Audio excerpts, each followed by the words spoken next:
ID card नहीं, ये कोई हलाल का रिज़्क नहीं है।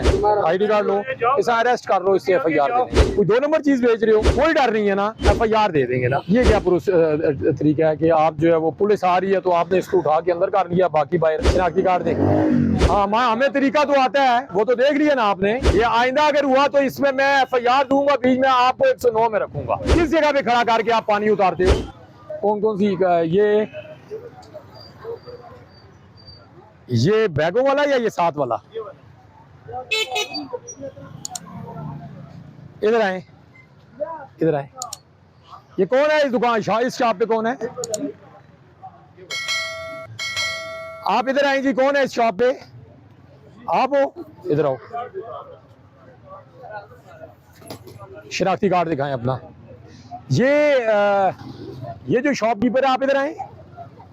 ये आप पे कब FIR मैंने दी थी?